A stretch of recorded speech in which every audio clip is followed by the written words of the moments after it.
Então, vamos repercutir ainda mais esse assunto de vacinação contra a Covid nas crianças. Recebemos o pesquisador e chefe do Departamento de Infectologia da Unesp, o Alexandre Naime Barbosa. Alexandre, bem-vindo. Quantas vezes estiveste este ano conosco aqui na CNN Brasil? Muito bom, então, nessa última semana de plantão, poder ouvi-lo mais uma vez. Bem-vindo.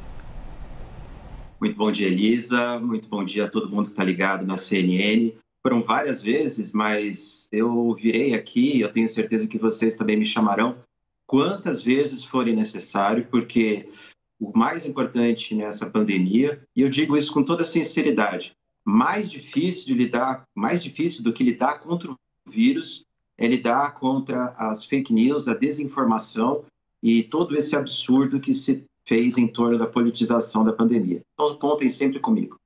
Então vamos lá, Alexandre, que este é mais um momento em que a gente precise muito da sua opinião. Opinião todo mundo tem e todo mundo gosta de dar, principalmente internet, WhatsApp, minha nossa, o que tem de opinião. Mas a gente tem que se atentar às questões técnicas, não é? A ciência.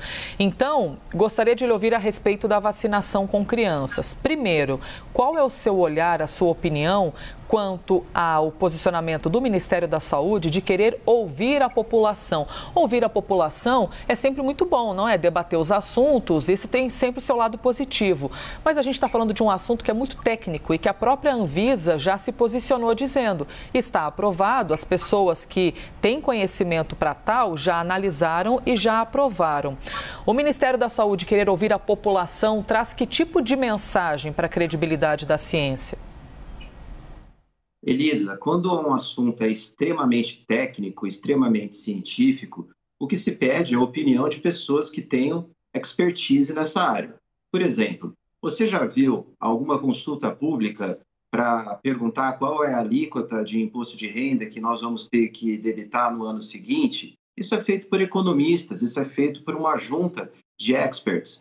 Ou vamos definir qual vai ser as novas regras de construção para edifícios, qual o tipo de tijolo, qual o tipo de cimento nós vamos usar. Isso é uma questão técnica, é uma questão científica da área de engenharia. Então, dentre os muitos absurdos que a gente vê envolvendo a questão da vacinação de crianças, um deles é essa consulta pública, que não faz o menor sentido. A Anvisa já aprovou a vacina em termos de eficácia e de segurança. E todas, repito, todas as sociedades médicas, científicas envolvidas no tema, vou citar a Sociedade Brasileira de Pediatria, Sociedade Brasileira de Infectologia, Sociedade Brasileira de Imunologia, a Associação Médica Brasileira, que eu represento aqui nessa fala também, todas elas já colocaram a importância sobre a vacinação de crianças na situação que nós vivemos hoje da pandemia. Ou seja, não faz o menor sentido, então, nesse momento, se abrir uma consulta pública para a opinião de pessoas que não têm a expertise necessária para repercutir esse tipo de informação. Alexandre, bom dia para o senhor. Achei excelente a comparação que o senhor fez com relação à alíquota do imposto de renda. A gente pode até colocar, já que na área da saúde, que também estamos falando, que tal uma consulta pública para garantir os remédios de doenças raras, né? Quem luta bastante para ter acesso a medicamentos caríssimos e tem que ir na justiça pedir. Que tal uma consulta pública para obrigar essa garantia? Que tal? Além disso, doutor, além da consulta pública, o ministro fala da prescrição médica para as crianças tomarem vacina. Qual a sua avaliação sobre essa exigência? Esse é um segundo absurdo, talvez até maior do que o da consulta pública. Veja, nós temos um calendário nacional de imunização, vacina contra tétano, contra sarampo, rubéola, cachumba, febre amarela, e não há necessidade de prescrição nenhuma e nem de autorização dos pais, até porque qual criança vai sair de casa sozinha para ir até o posto de saúde fazer a vacina? É óbvio que se o pai está levando ela no posto de saúde ou no centro de imunização, o pai está concordando com isso. Então, na verdade, e infelizmente, Daniel, o que a gente vê é que o Ministério da Saúde quer colocar diversos obstáculos para que a vacinação seja implementada da forma mais rápida possível. E talvez, como vocês colocaram, satisfazer uma parte do eleitorado que ouve esse tipo de informação. Não faz o menor sentido a prescrição médica de uma vacina contra uma doença infecciosa, que nessa faixa etária, Daniel, já levou a óbito 558 crianças nessa faixa etária, especificamente entre 5 a 11 anos, desde o começo da pandemia. Nenhuma doença imunoprevenível matou tanto nesses 2 anos de pandemia quanto Covid nessa faixa etária de 5 a 8 anos, a 5 a 11 anos. Na verdade, nessa faixa de 5 a 11 anos, somente os acidentes de carro levaram a óbito, mataram mais crianças do que a Covid. Ou seja, o que é que nós estamos esperando para começar essa imunização? Pois é, e quando a gente analisa, não é, doutor, em números absolutos, pode ser que alguém pense assim, nossa, mas se a gente comparar com o geral, é pouca coisa, né? O número é baixo. Mas se a gente pensa, eu estou trazendo aqui uma ideia absurda, né, de imaginar número baixo quando a gente fala de criança, mas quando a gente pensa uma criança que seja o neto de alguém, que seja o filho de alguém que está assistindo, imagina um absurdo você perder o seu filho por uma doença, sabendo que existe uma vacina para você poder imunizá-lo. E mais, eu ouvi, li uma opinião esses dias de alguém dizendo assim, doutor, pergunte, converse com seu filho, pergunte se ele quer tomar vacina, as crianças têm que se posicionar se elas querem ou não. Aí eu fiquei pensando, imagina a criança dizendo, não, realmente, eu quero até lá tomar uma agulha no meu braço, né? É um momento muito confortável. Então, na verdade, o senhor é que tem que dizer, né? E não a gente, mas nos parece que existem alguns absurdos sendo normalizados quando a gente fala sobre vacinação. Porque a vida inteira nós já tomamos vacinas e o Brasil é um exemplo disso, não é, de campanha de vacinação. E a gente cresce tomando várias vacinas, tríplice, não sei o quê, várias vacinas numa mesma agulhada. E nunca vimos esse tipo de discussão, mas agora essa discussão tem existido. Doutor, para quem diz que não deve vacinar a criança por qualquer efeito colateral que seja, o senhor pode esclarecer o que nós temos de informação a respeito de efeito colateral? Se eu não me engano, também falam em miocardite, o senhor me corrija se eu estiver errada. Existe algum efeito colateral grave que foi identificado, que precisa ser levado em conta, ou por enquanto o cenário é mais controlado? É muito importante, quando a gente fala de vacinação Covid ou de qualquer tipo de imunização, nós discutirmos, sim, os possíveis eventos adversos, Elisa. Em relação à vacina da Pfizer, que é a que está aprovada para crianças no Brasil, entre 5 a 11 anos, a vacina da Pfizer tem como principal evento adverso dor no local da aplicação, cansaço e cefaleia. Então, como se fosse um pequeno resfriado ou uma gripe leve, que é justamente a resposta do sistema imunológico àquilo que foi aplicado para fazer os anticorpos, para deixar a criança preparada do ponto de vista do sistema de defesa quando, porventura, o vírus da Covid infectar aquela criança. Então, esses sintomas são leves, passageiros e completamente benignos. Em relação a eventos adversos moderados ou graves, é importante, sim, dizer, com total transparência, que casos de miocardite e pericardite, que é uma inflamação que afeta tanto o envoltório quanto o próprio órgão, o coração, podem acontecer. Mas é importante dizer, numa frequência muito, mas muito baixa e com uma gravidade muito leve. Então, para vocês terem uma ideia, nós temos já aplicadas no mundo todo essa vacina da Pfizer de 5 a 11 anos, 7,1 milhões de doses. Então, 7 milhões de crianças já receberam nos Estados Unidos, em vários países desenvolvidos da Europa, essa vacina da Pfizer. E a incidência de miocardite e pericardite foi na ordem de um episódio a cada 100 mil doses aplicadas. Então, é um evento raro, 1 a cada 100 mil. E na totalidade desses eventos foram eventos benignos, autolimitados, ou seja, a criança não teve desfecho fatal em relação a miocardite ou pericardite. Então, é um efeito colateral possível, mas muito raro e, quando acontece, benigno e que não inviabiliza, portanto, o principal benefício da vacina, que é evitar que as crianças tenham Covid. Vou repetir.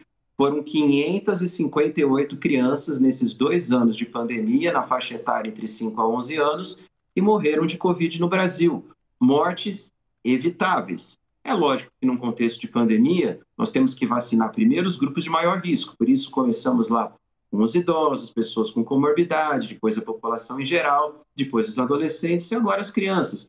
Essa é uma escala de risco completamente razoável. Agora, não se pode ficar protelando ainda mais algo que já está na linha do tempo para acontecer, que é a vacinação nessa faixa etária. Doutor, a Pfizer informou à CNN Brasil que já em janeiro pode encaminhar doses para vacinar as crianças, mas isso depende de um pedido do Ministério da Saúde, já que são doses específicas. O doutor Renato Kifuri, da Sociedade Brasileira de Imunizações, diz para a gente que, nesse primeiro momento, devem chegar cerca de 15 milhões de doses aqui ao Brasil. Ou seja, algo muito abaixo, já que precisaríamos de 40 milhões de doses para vacinar as crianças, cerca de 20 milhões, com as 2 doses. Então, a gente tem um cenário de pré-volta às aulas no próximo ano. De que forma o atraso nessa vacinação das crianças pequenas pode até interferir nessa volta às aulas? Na verdade, Daniel, a gente vê que o Ministério da Saúde vai colocando esses obstáculos que eu falei, né? Exigência de prescrição médica, consulta pública, compra de um lote que não é suficiente para vacinar toda a população pediátrica. E isso vai dando morosidade. Então, um dos benefícios da vacinação infantil, da vacinação nessa faixa etária, é justamente diminuir a transmissão que acontece, por exemplo, no ambiente escolar. O principal benefício da vacina, a gente já discutiu, é a eficácia que ela tem. Ela reduz 91% dos episódios de Covid nessa população de 5 a 11 anos. Foi justamente esse o estudo de fase 3 que a Anvisa avaliou e aprovou a vacina da Pfizer. Então, ela é altamente efetiva em evitar episódios Covid. Quando eu tenho uma criança sem episódio Covid ou com uma Covid mais leve, eu tenho menos transmissão. Então, quando eu tenho uma sala de aula vacinada, quando eu tenho uma escola vacinada, eu tenho uma escola mais segura. E essa proteção se estende, obviamente, para professores, para profissionais que trabalham na área da educação e que podem ser de grupos de risco ou que podem já estar próximo ao final da proteção, da janela de proteção que a vacina da Covid dá. Isso se estende também aos familiares, né? Principalmente, por exemplo, nós poderíamos estar num outro cenário hoje, nas festas de final de ano, se as crianças já estivessem vacinadas, talvez a gente pudesse ter maior segurança em colocá-las em contato com os avós, com os tios, que ficaram, então, separados durante esses 2 anos de pandemia. Então, esse é um benefício ainda secundário, mas muito importante, da vacinação infantil. A gente está ouvindo aqui a Alexandre e, ao mesmo tempo, vendo as imagens das crianças ali, umas que choram, outras que ficam angustiadas. A gente lembra bem essa época, não é? Quando a gente é pequeno e vai aquela tensão para tomar vacina, mas tem de tomar, né? Não tem jeito. E os enfermeiros, os assistentes vão fazendo de tudo ali para alegrar as crianças, para distraí-las, para que elas não fiquem tão tensas. Alexandre, a vacina para criança é diferente do que a vacina para adulto? Por exemplo, se uma ampola rende, não sei, 5 doses, para criança renderia mais porque a dosagem é menor? Como que é essa dosagem para criança? Na verdade, Elisa, a vacina para essa faixa etária de 5 a 11 anos é 1/3 da vacina para adulto. É uma dosagem, é a mesma vacina, só que num volume, numa quantidade menor, porque como a superfície corpórea da criança entre 5 a 11 anos é menor do que a de adolescentes e adultos, então você precisa de uma menor quantidade para induzir o sistema imune, mas é o mesmo componente, a mesma vacina, vai fazer da mesma forma a indução de 2 tipos de resposta imune que existe no ser humano, principalmente. A resposta imune humoral, que é aquela que produz os famosos anticorpos neutralizantes, que vão estar ali prontos para neutralizar o vírus quando ele entrar, e a resposta imunicelular, principalmente a ativação a gente chama de linfócitos TCD4, linfócitos T auxiliadores, que vão fazer a ativação global e fazer com que as células destruam o vírus. Então, mesmo numa dose menor, essa dose ela é suficiente para crianças para induzir o mesmo tipo de resposta, de eficácia, repito aqui, uma eficácia de redução de episódios Covid de 91%. Então, a gente está falando de uma vacina altamente eficaz. Queria comentar também rapidamente, Elisa, o que você falou da vacinação de crianças, né, que sempre envolve aquele medo, aquela tensão. Afinal, se trata de uma injeção. Foi por isso que o Brasil construiu a imagem lúdica e bastante simpática do Zé Gotinha. Veja que o Brasil conseguiu erradicar, nesses últimos 30, 40 anos, doenças como a varíola, conseguimos erradicar a poliomielite, conseguimos diminuir de forma fantástica sarampo, rubéola, coqueluche. Então, está no nosso DNA do brasileiro acreditar sim nas vacinas, apesar de esforços negacionistas, apesar de toda a morosidade intencional que o Ministério da Saúde faz em relação à vacinação, nós estamos com índices vacinais muito altos e tenho certeza que assim que for disponibilizada a vacinação de crianças, isso também vai acontecer nessa faixa etária. Doutor Alexandre, muito obrigado por conversar conosco aqui na CNN, professor, pesquisador, chefe do Departamento de Infectologia da Unesp, é especialista, sabe o que fala, é a voz que a gente precisa ouvir. Muito obrigado pelo bate-papo e um ótimo ano novo para o senhor. Eu que agradeço o convite sempre, Daniel, Elisa, e mando um grande abraço para todos os telespectadores da CNN e um ótimo 2022 para todos nós. Obrigada.